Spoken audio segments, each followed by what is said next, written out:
Que é pneumologista, com o Daniel Dinardi, que é instrutor de Swastika Yoga. Swastika Yoga, deve ser assim. Em todo caso, vamos conversar com os dois. Entra. Como vai? Você é Dr. Mauro Mouse. Por favor. E você? Daniel. Daniel, senta. A diretora agora deu sempre para trazer uma pessoa bonitinha. O que é isso? Uma coisa tão estranha. Acho que a diretora está com desejos aflitivos. Será que é mal de respiração isso da vida da diretora? Algum problema respiratório da diretora. Olha, toda vez que chega o verão e a gente sabe dessa poluição de São Paulo, a gente ouve muito falar em doença respiratória. Quer dizer, é uma modernidade, ela sempre existiu. Como é que é a doença respiratória? As doenças respiratórias sempre existiram, né?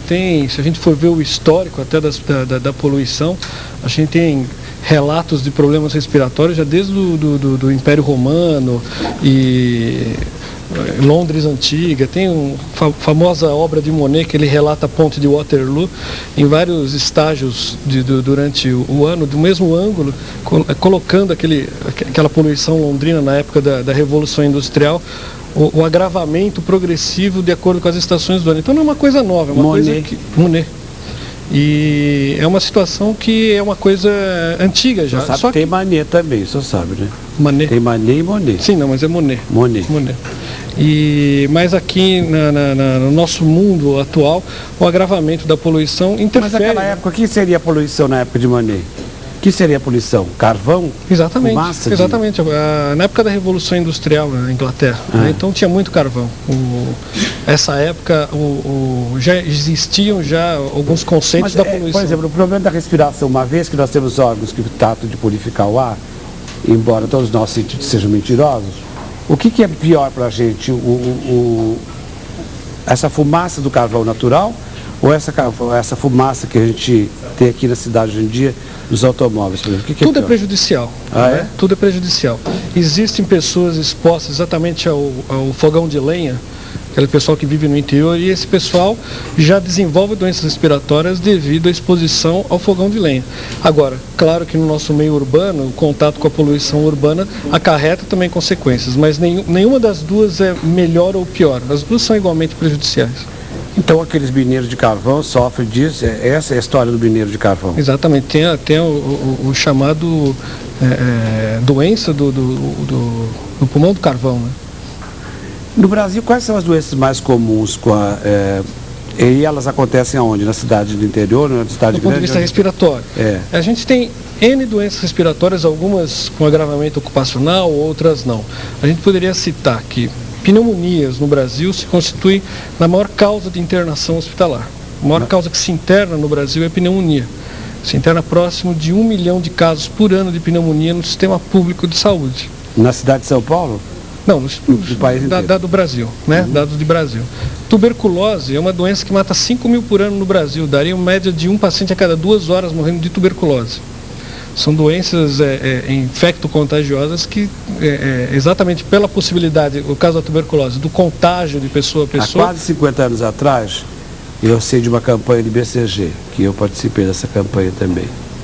E como é que é isso? Então é tudo mentira, não tem nada debelado.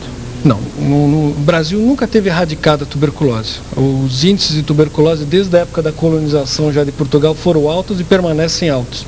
O que ocorria dos anos 50 para cá é que havia um decréscimo lento e progressivo, média de 4% ao ano. Mas o que de 20 anos para cá, de 15 anos para cá, esse decréscimo parou de existir.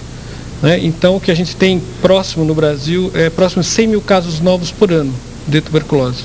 E essa tuberculose infecto-contagiosa, como o senhor disse, ela não é mais transmitida por grupos, como antigamente era, quem era tuberculoso. De que forma a gente adquire a tuberculose? Exatamente, a tuberculose é uma transmissão interpessoal.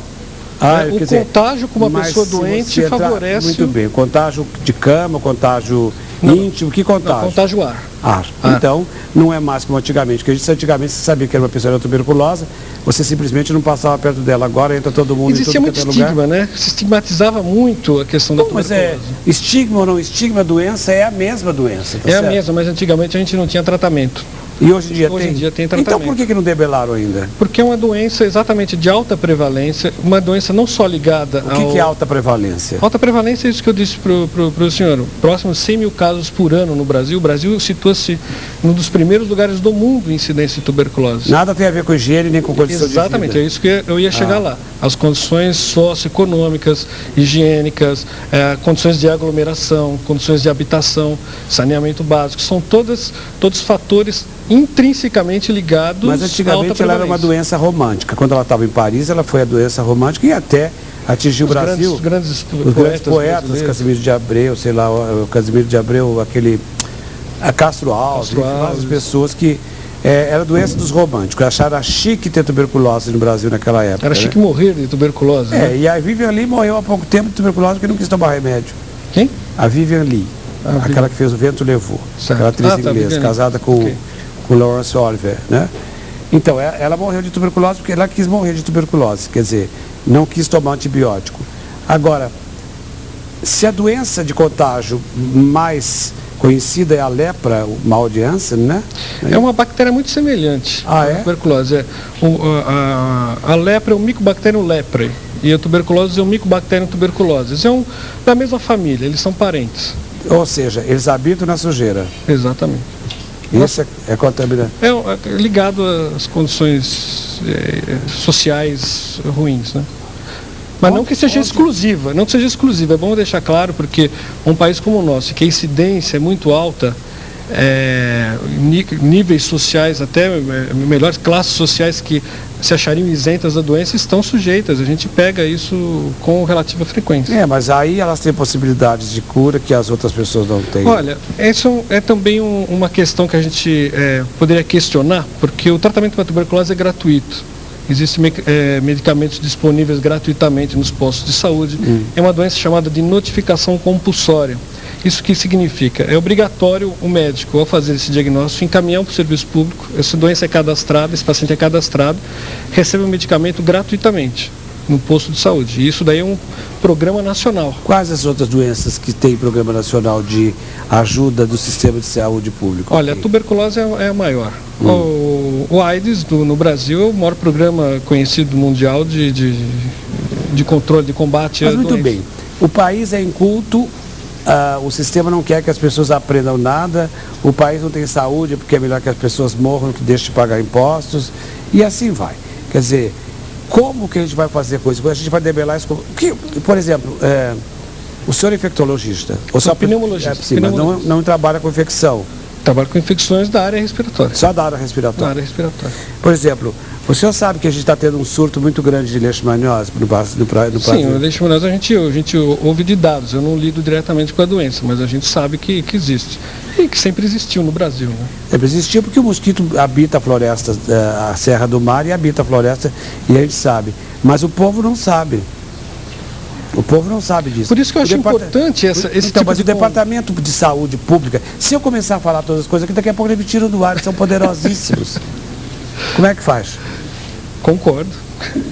Agora, é por isso que eu acho que é importante, quando me propuseram falar sobre o tema doenças respiratórias, eu acho importante a gente enfocar a tuberculose, porque é uma doença que as pessoas acreditam que não existe, ou que é uma doença do passado, e o Brasil está nos primeiros lugares, 5 mil mortes ao ano, são quase uma a cada 2 horas no Brasil, então é uma coisa... E não importa o lugar. São Paulo é um dos locais que mais tem, mas o Brasil inteiro, o Brasil como um todo. Você se lembra quando agora há pouco tempo atrás se falou de leishmaniose em Bauru e quase crucificaram a cidade? Não é verdade, todas as cidades têm esse problema. Precisamos alertar, né? Acho que é importante da gente estar aqui conversando sobre isso. Você sabe como é que eu fui alertado? Não. O meu cachorro pegou. É mesmo? Está de quarentena, mas tem cura. Tem. É que eles não querem fazer cura para os cachorros de rua, não querem, porque para as pessoas... E sabe qual é a consequência? O que é que dá no ser humano quando ele é picado por um mosquito contaminado? Tem as formas cutâneas, as formas viscerais. Mas então, o que acontece? O organismo humano faz um anticorpo para essa doença, mas perde a possibilidade de fazer qualquer outro tipo de anticorpo, ou seja, fica aberto para qualquer tipo de contaminação. É que toda doença infecciosa, no fundo, a pessoa que adquire, ela é fruto de um desequilíbrio imunológico. A tuberculose também. Se a gente fosse colocar que todo mundo que tem contato com a tuberculose fosse adoecer no Brasil, praticamente 1/3 da população teria doença. Escuta aqui, mas agora, essa coisa do tratamento. E a vacina BCG que se fazia campanha? E eu tomei várias vezes vacina BCG. A vacina BCG é importante, dá na criança ao nascer, depois tem um reforço aos 5 anos, mas com o passar do tempo vai perdendo um pouco da eficácia. Né? Então, é comum na idade adulta a pessoa já não ter mais aquela reação. Lembra quando se fazia o chamado Mantoux, que a gente chama de PPD? Indica a reação do organismo, a imunidade do indivíduo ao contato com aquele bacilo. E a vacina BCG promove essa imunidade. Mas por que se deixa de fazer tudo isso? Não se deixa, se faz. É que com o passar do tempo... Eu não vejo campanha nenhuma falando de tuberculose. Por isso que eu estou aqui, eu tô dizendo. Me propus falar sobre isso. Muito bem, mas isso é o interesse da produção. Exatamente. Que foi atrás do senhor, que se interessa pela população verdadeiramente. Exatamente. Mas nós não somos o departamento público do país. Não, de saúde pública. Não tem obrigação nenhuma de ser. Não, nós temos obrigação sim, porque nós não somos telespectadores, nós somos os telespectadores. Aqui nós temos essa consciência. Nós somos iguaizinhos a vocês ou qualquer um. Agora, o sistema não deixa e não gosta que se fale nisso. Por quê? Para a medicina é melhor que haja sempre doente? Pelo amor de Deus, claro que não. O nosso objetivo Mas isso é ideologia, isso aí é o que transcende, é o que há de religioso atrás de tudo isso, porque a medicina é um comércio como outro qualquer. Os hospitais precisam de muitos doentes. Curar para quê? Eu não posso provar nada, mas eu sei que um hospital poderosíssimo injetou sangue contaminado de um amigo meu que tinha vírus HIV na minha mãe. Fizeram transfusão direta e não verificaram nem o sangue. Isso é uma coisa grave. Então, mas isso acontece em todos os lugares, tanto faz como tanto fez. Mas é que o ser humano é igual, é a mesma porcaria em todas as camadas. Agora, dentro essa coisa simpática, que é quase que uma coisa religiosa, que é a yoga, é Swastika Yoga, é isso? Swastika Yoga. Como é que se lida com essa coisa da deficiência respiratória? Você vai me responder isso assim que a Joana perguntar uma pergunta de um telespectador para o doutor Mauro Gomes. Joana? Tá bom. Oi. Temos uma pergunta aqui da dona Marília de Rio Claro. Ela diz que o filho dela tem 2 anos e quando corre ou dorme começa a tossir. O médico disse que pode ser asma. Gostaria de saber se esses sintomas podem realmente ser asma e quais os procedimentos que devo tomar. A asma já foge um pouco da questão que a gente estava falando sobre as infecções. Não, uma coisa é independente da outra. A asma é uma doença inflamatória dos brônquios, que geralmente está ligada a um quadro alérgico, que a pessoa, ao contato com um produto que provoca alergia, ela começa a ter quadro de chiado no peito, de tosse seca, de falta de ar, e há a possibilidade dessa doença se desenvolver já desde a infância, desde pequenininho a criança, então pode ser considerado uma asmática. Então aí a avaliação com um colega médico Uma gripe comum, ela pode se transformar em tuberculose? Não, uma gripe comum não. Mas a pneumonia não leva a tuberculose? Não, a pneumonia é um outro tipo de infecção do interior dos pulmões, com outros tipos de bactéria, um quadro mais agudo, um quadro com febre alta, um quadro agudo em que, questão de alguns dias, a pessoa já fica bastante debilitada.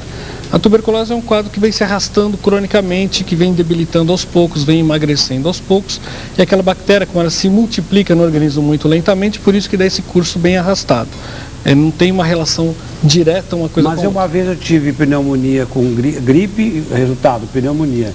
E o medo que pelo menos é o que me disseram, eu não sou especialista, porque eu não sou médico, mas me disseram que o perigo é que aquele se transformasse em tuberculose. Não, uma pneumonia sim, para se transformar uma gripe numa tuberculose não, porque a gripe seria uma porta de entrada dos vírus ou das bactérias para o interior da via respiratória.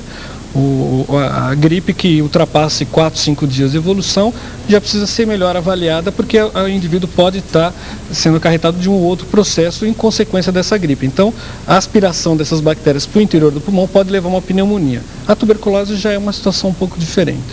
Olha, a yoga lida com essa coisa respiratória, porque é acoplado a todo o processo de se fazer yoga, a respiração tem um papel importante. Né? Muito bem. Em que sentido que a respiração tem importância vital no caso da yoga? Sem respiração é impossível, né? Porque é tudo acoplado à respiração. Primeiro é bom a gente tirar alguns paradigmas, assim, que, por exemplo, o yoga não tem nada a ver com religião nem com terapia. O yoga antigo, que é o que a gente trabalha, o Swastika Yoga, é uma filosofia de vida. A meta dessa filosofia é o autoconhecimento. Qualquer religião é uma filosofia de vida também. O yoga é bem filosofia, então não tem nenhum dogma de fé. Mas qualquer religião também... Não, com certeza, mas o que diferencia a religião da filosofia é ter dogma. O yoga não tem dogma. Não tem dogma nenhum. Nenhum dogma. Você não precisa acreditar em nada para aquelas técnicas surtirem efeito em você. Então, o yoga trabalha com o aumento da vitalidade, da disposição, da saúde, do bem-estar da pessoa para que ela tenha uma longevidade que seja possível ela atingir em vida o autoconhecimento, um estado de autoconhecimento superlativo e um estado de hiperconsciência, que é a meta do yoga que se denomina samadhi. Mas é o autoconhecimento daquilo que a gente supõe ser, que é o eu verdadeiro, essas coisas todas. Quer dizer, isso é místico sempre e acaba sendo levado, como o espiritismo é levado para a religião, sem ser religião.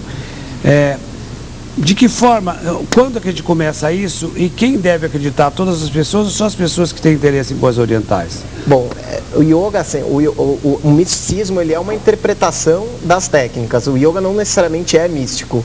O trabalho que a gente faz no nosso tipo de yoga não tem nada de místico nem de religioso, é estritamente técnico e naturalista. Então o místico é a forma com que você vai interpretar. Então se o cara é místico, ele vai fazer a técnica e vai interpretar de uma forma mística. A gente não, a gente interpreta como uma coisa natural. Então, por exemplo, você respirando melhor, você vai ter uma absorção maior de energia, você vai ter mais disposição e você vai, por exemplo, através da respiração, conseguir atuar sobre o seu emocional. Através das técnicas corporais você consegue trabalhar a parte corporal, daí também a parte mental, e aí vem as técnicas de meditação. E eu acho que qualquer pessoa jovem, interessante, desculpa te interromper, qualquer pessoa jovem que tem interesse nessa filosofia pode se aprofundar, não precisa necessariamente gostar de coisas orientais. Mas veja bem, uma vez que não tem dogma, e é uma coisa voltada para o que transcende, porque o bem-estar é uma coisa que transcende, e as pessoas... Porque a gente tem medo da vida, todo mundo tem. E é por isso que se agarra a certas coisas e a religião.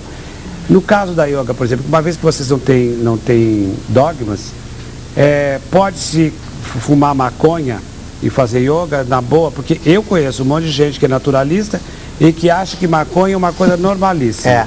O nosso método de yoga, a gente aconselha que a pessoa não utilize drogas, nem beba álcool, nem coma carne de espécie alguma, porque isso vai refletir numa melhoria da prática, entendeu? Mas se a pessoa faz yoga, por exemplo, uma pessoa que estuda por livros e fuma maconha, não tem como a gente controlar, entendeu? Mas vai ser pior para ela e pode causar... Mas tem censura esse controle? Danos tem censura irreparáveis. Esse controle de vocês? Não, o que a gente tem assim, a gente tem uma liberdade, a pessoa tem a liberdade de optar. Então, se ela quer se aprofundar na prática, ou ela tem que escolher. Ou ela utiliza as drogas, ou ela utiliza o yoga. Porque a fusão dos dois e por pode causar uma yoga só fala em comidas naturais? Por quê? Porque uma coisa está ligada à outra? O nosso método tem uma alimentação própria, que é uma alimentação biológica. A gente não gosta muito dessa coisa natural, porque já vai para o lado do natureba, que não é o nosso estilo, né? A alimentação biológica, ela admite o uso de todos os alimentos, menos os que contêm carne. Então a pessoa come queijo normalmente, come temperos em abundância. Mas qual é o problema? Por que é que não se come carne em yoga? Bom, primeiro assim... Yoga, né? Não é yoga. É yoga.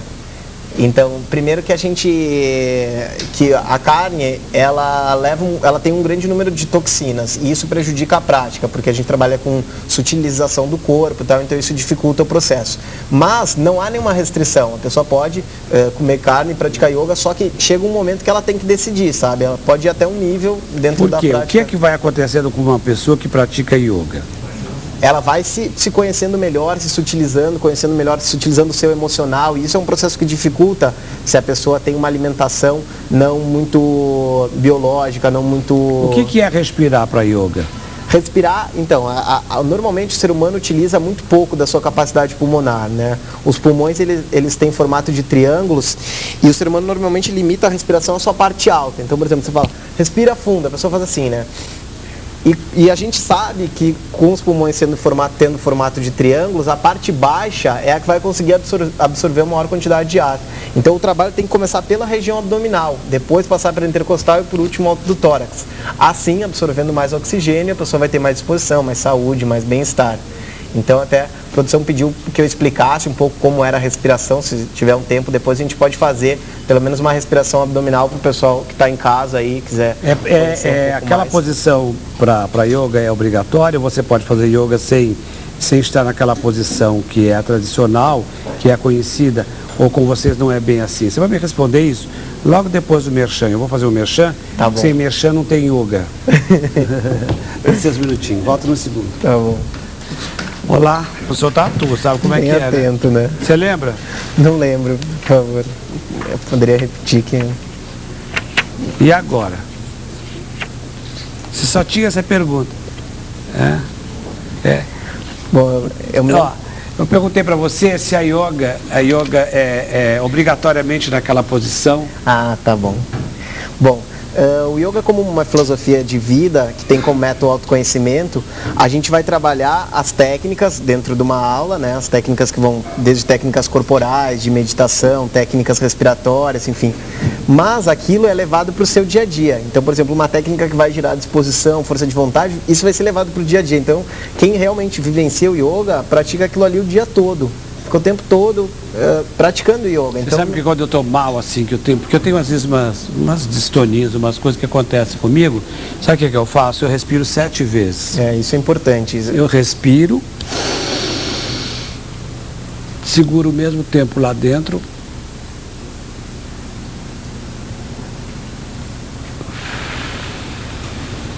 Então eu já vou te ensinar uma coisa que vai melhorar.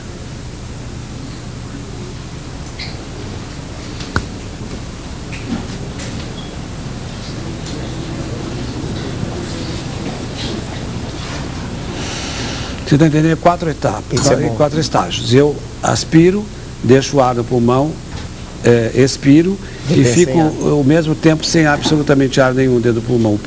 Sem nenhum, não é verdade, sempre fica um pouquinho, né? Mas isso eu faço há muito tempo. E para mim dá certo. Eu Claro. faço 7 vezes isso, reencontro o caminho. Então essa técnica já é uma técnica que era trabalhada pelos antigos yogins há mais de 5.000 anos. E tem até nome, chama Chaturanga Pranayama, um respiratório em que você tem todas as fases com o mesmo tempo e ele atua bastante sobre o emocional, baixa o ritmo emocional. Você sabe com quem que eu aprendi isso? Com quem? Com ninguém, sozinho. E o yoga é uma coisa muito que vem de Não, dentro. mas não é isso não, eu já estou falando na parte daquilo que transcende. Eu acredito que a gente tem que viver muitas vidas, não é possível, eu nunca... Como é que eu ia saber disso se eu nunca estudei isso? Com certeza, é uma coisa... Agora, médico não acredita em nada disso, né? Eu acho que a crença de cada um é inerente de cada um. Eu tenho as minhas, eu procuro não transmitir isso, misturar com a minha técnica Enquanto científica. médico você não deve, mas como pessoa, eu pode. tenho. Acredito piamente em várias... Mas aconteceu algum milagre com você, por exemplo, lidando com respiração, algum milagre, assim, uma coisa que assim, gente, isso não podia ser assim, a pessoa... Aconteceram já situações em que, obviamente, a gente sempre encontra uma explicação científica. Mas são fatos que você coloca em questionamento a figura de algo maior, que inegavelmente a gente coloca. Que a gente não sabe explicar como é que sarou, né? Você pode, a gente, como cientista, como médico, você procura sempre buscar uma explicação, uma lógica por trás daquilo, mas que obviamente acaba sem a crença de cada um acaba achando outras explicações. Né? É engraçado isso, mas acontece com todos nós mesmo. Agora, nós estamos vivendo uma época de muita sujeira mesmo em todas as coisas, produtos muito poluídos. A gente compra produtos que a gente não pode avalizar porque eles não têm garantia de limpeza mesmo, são produtos que são nocivos para a saúde. Isso não só nos produtos, né, mas na própria farmácia, na própria agricultura, enfim, tudo. E a gente tem doenças que são mais costumeiras agora e não eram tão costumeiras antes. Por exemplo, sinusite, né, que parece que não tem nada a ver com nada disso, né? Mas tem muita relação, né? Então, mas aí é tal história. Como debelar uma sinusite? Então, a sinusite não deixa de ser um processo de infecção de vias aéreas altas, que a gente chama, né? Os seios da face, a gente sabe que tem umas cavidades dentro do rosto que serve para umidificar e aquecer o ar que a gente vai respirar e como um primeiro filtro. E essas cavidades estão sujeitas à infecção também. E a sinusite não deixa de ser uma infecção dessas cavidades. As pessoas alérgicas, né, que têm asma, a grande maioria delas tem quadros de rinite, que são alergias de vias aéreas superiores. E isso favorece as infecções e as sinusites. Nós temos rinite, sinusite. A rinite que é o quadro mais alérgico, né? E mais envolvendo a parte das mucosas nasais. A parte da sinusite seria a infecção propriamente dita dos seios da face. Mas não deixa de estar uma coisa ligada com outra. Assim Mas como... tem gente que fica tão horrível que a pessoa cheira mal, porque tem muito pus dentro. Exatamente, a infecção, a bactéria, acaba sendo produtora de substâncias que cheiram mal. E uma das causas de mau hálito é sinusite. Sinusite crônica é uma das principais causas de mau hálito. Porque respiração... A bactéria fica ali, fica putrefazendo e fica aquele odor todo e a pessoa acaba muitas vezes nem percebendo, né? É difícil a pessoa saber se ela tem sinusite, se ela tem esse problema de infecção nessas cavidades. Olha, quando o quadro é agudo, clássico, que a pessoa tem a dor de cabeça, tem aquela secreção purulenta que escorre, tem aquele nariz congestionado, isso é fácil da pessoa perceber. O difícil é quando ela tem uma sinusite crônica, que muitas vezes não se manifesta dessa maneira. Se manifesta mais com uma tosse seca. Mas o cheiro é o mesmo. Não necessariamente, não necessariamente. Não é necessariamente ter o odor fétido na crônica, não há necessidade. Mas esses aparelhinhos são todos seus? Isso aqui eu trouxe exatamente para demonstrar para o tratamento da asma, né? Porque existe um mito muito grande com relação ao uso de bombinhas. Você deve ter ouvido falar. Claro, muitas pessoas quase morreram na minha casa por causa disso, porque minha casa é muitas pessoas, é ótimo, né? E algumas pessoas, umas 3 ou 4 pessoas que foram lá desavisadas, não levaram a bombinha e depois tinha um problema de noite, tive que sair correndo para ir para o hospital. Exatamente. Então, a base de tratamento da asma hoje em dia é... Você aperta aqui e faz o quê? Sai o que aí lá sai dentro? Sai um vapor, né? Um spray. Essa aí tá... Acabou o spray já. Então, deixa eu dar uma chacoalhadinha, ver se... Dá uma chacoalhadinha. E a posição é essa? A posição é essa. A posição é verdade, que bota lá dentro, né? Então isso aqui é um antibiótico? Isso aí são medicamentos que são colocados aí dentro? Não. Existem vários medicamentos que podem ser adicionados, desde anti-inflamatórios até broncodilatadores. Né? E esses são os medicamentos mais antigos, à base dos sprays. Né? Como tem o CFC, e o CFC é um produto lesivo à camada de ozônio, foram desenvolvidos outras técnicas, outros dispositivos para assinalar o produto. Então a gente tem esses daqui que são à base de pó seco, ou esse daqui também, que é a base de pó seco. Então são novos equipamentos desenvolvidos para assinalar. Isso? O indivíduo coloca a boca aqui e faz uma inspiração profunda. Ele não tem que coordenar a aplicação do spray com a inalação. Isso aqui é só para você fazer... Puxar. E puxar. Exatamente. Esse aqui é o mesmo sistema, é um sistema diferente, mas o mesmo objetivo. Né? Então, porque Mas é engraçado, como toda pessoa que tem isso, ela não sai sem isso nem por decreto. Esquece a mãe na estação, mas não deixa de levar o aparelho. Isso daí são pessoas maltratadas, porque são pessoas que não estão controladas. A asma tem controle, né? E a base do tratamento são medicamentos por inalação. Não se usa quase mais hoje em dia tratamento via oral para tratar a asma. A asma é atingido o controle adicionando o medicamento diretamente onde tem que agir, que é na mucosa respiratória. Se evita Você sabe, eu tenho uma coisa, eu não sei o que é, mas é alguma coisa minha. Num país como o nosso, falar sobre yoga, para quem não acredita em muita coisa, seria absurdo. Isso é um privilégio para algumas pessoas que entendem. Por isso que eu falei mais com ele, porque essa medicina está mais atrelada a essa falta de conhecimento das pessoas. Mas, por exemplo, você pode fazer aquela respiração que você disse que ia fazer, uma demonstração da respiração? Como é que é? Claro. Bom, eu vou fazer em pé que é mais fácil de demonstrar. Mas a respiração a gente trabalha em 3 partes, que daí seria a respiração completa, né? Eu vou trabalhar mais a abdominal, que vai trabalhar mais a parte baixa, que essa já trabalha com 60% da capacidade pulmonar, então já é muito mais do que os 20% que a gente está acostumado a fazer no dia a dia. É gaúcho, né? Sou. Ainda tem um pouco de sotaque, moro aqui faz um tempo já, mas ainda tem um pouco de sotaque. Então, para quem quiser treinar esse tipo de respiração, que é bastante interessante, pode fazer até em momentos como aquele que você falou, você coloca as mãos no abdômen aqui e fazendo uma inspiração, você tem que sentir o abdômen se projetar para fora. Então você inspira e aí retém o ar durante um tempo para que o oxigênio seja absorvido e levado para todas as células. Daí retém um tempo e solta o ar. Solta o ar sugando e depois retém um pouco sem ar. Só que normalmente a gente faz o contrário, né? Você inspira e o abdômen vai para dentro. Então é um processo de reeducação respiratória. Então você tem que inspirar, ar para dentro, barriga para fora. Ar para fora. Na aula de canto tem isso, exatamente assim. Na aula de canto. O canto utiliza esse tipo de respiração. Para cantar você respira assim, como você fez? Isso, é isso mesmo, essa mesma respiração. Só que a gente utiliza só as narinas. Mas até sabe por que é isso aqui? Porque o ar fica guardado com mais intensidade para as notas mais altas, para quando você tem uma frase musical mais longa. Você respira, se você respira assim, você não tem aqui ar dentro. Normal assim, não tem. Quando você respira, você faz...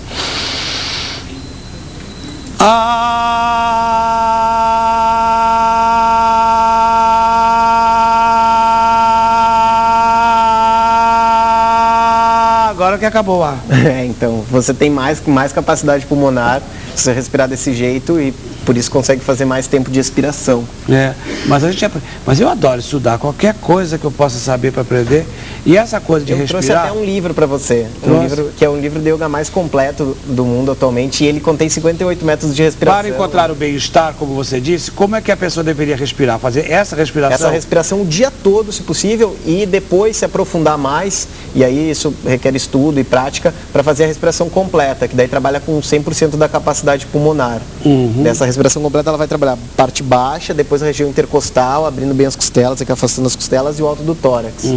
Para vocês, obrigado por terem vindo, viu? Muito obrigado. Se vocês quiserem saber dos dois, é só ligar para a produção, que a gente tem prazer em informar vocês. Agora deixa eu contar uma coisa para vocês mesmos, né? Vocês, quando ouvem falar em respiração, vocês só se lembram da poluição, do que faz mal, do que faz não sei o quê, porque tem isso, que tem aquilo. Vocês não sabem respirar. Eu estou dizendo isso por conhecimento de causa. Vocês não sabem respirar. Consequentemente, vocês não sabem viver. Porque a respiração é a primeira necessidade básica do ser humano. É respirar, alimentar-se e depois vem a moda, que é a terceira, depois vem a saúde. Porque a gente não pode ir para o médico pelado. Então veja que importância tem a matéria que a gente fez agora para vocês. Uma matéria superficial, não fomos fundo, porque tem muitas doenças, muita coisa. Mas respirar é a primeira necessidade básica do ser humano. Você pensou nisso? Pensou nada. Respirar para você é um ato mecânico. Então você não está respirando, está fazendo mal para o seu organismo. Respirar é exatamente como ele falou. Aspirar, se você quer reter, retém. Mas se você vai expelir imediatamente, respira assim, ó. Ninguém faz isso porque é mecânico esse ato de respirar. Resultado, ninguém sabe respirar. Resultado, ninguém sabe viver. Programa útil é assim, interessado nas pequenas coisas, que são as grandes coisas. Nós não estamos aqui interessados em baixaria de jeito nenhum. Nós vamos agora para o Merchan e voltamos a seguir. Não mude daqui, porque para quê? Né? Muito obrigado, viu, doutor? Muito obrigado. Prazer em vê-lo. Obrigado. Prazer. Igualmente. Vai com Deus. Você é da Serra ou do Sul? Eu sou de Porto Alegre. De Porto Alegre. Tchau. Tchau.